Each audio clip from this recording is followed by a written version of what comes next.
Shutter कहै छियो जल्दी से दूर तू हटर एना ने तू पांजा में हमारा लिपट नहीं तो हम फाड़ देबो तोरो ई सटर। होली में कमाल लगे छी चौपाल जी के माल लगे छी देख फालतू नहीं बोल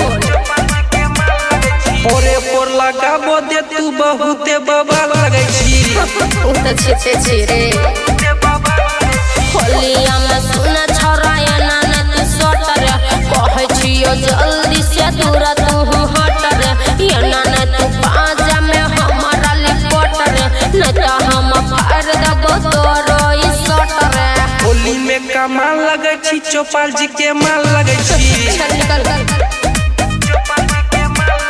पोरे पोर लगाबो दे तू बहुते बबाल लगे छी तोरा अभी पता चललो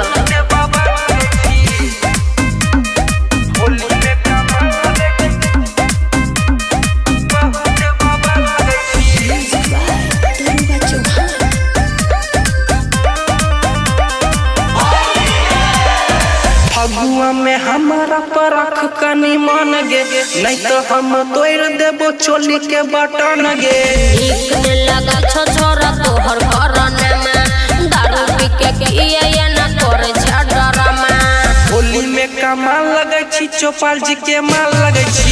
देख ले पोरे पोर लगाबो दे तू बहुते बबाल लगे छी अगला बेर आइए होलिया में सुन छोरा एना ने तू सटर कहै छियो जल्दी से दूर तू हटर एना ने तू पांजा में हमारा लिपट नहीं तो हम फाड़ देबो तोरो ई सटर। होली में कमाल लगे छी चौपाल जी के माल लगे छी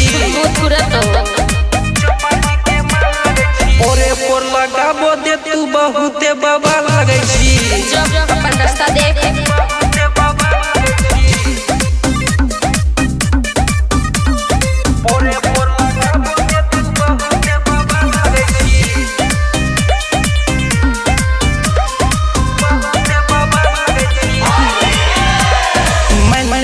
छौरी तू पंकज के बात खेलबो जरूर रंग छौरी तोरे साथ राहुल राजा किया तोरा खैना छौमंग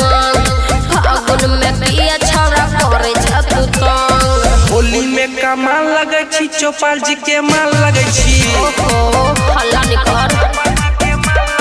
पोरे पोर लगाबो दे तू बहुते बबाल लगे छी तो तोरा की जाय छोड़े होलिया में सुना छोरा एना ने तू सटर कहै छियो जल्दी से दूर तू हटर एना ने तू पाजा में हमारा लिपट नहीं तो हम फाड़ देबो तोरो ई सटर। होली में कमाल लगे छी चौपाल जी के माल लगे छी माथा खराब नहीं कर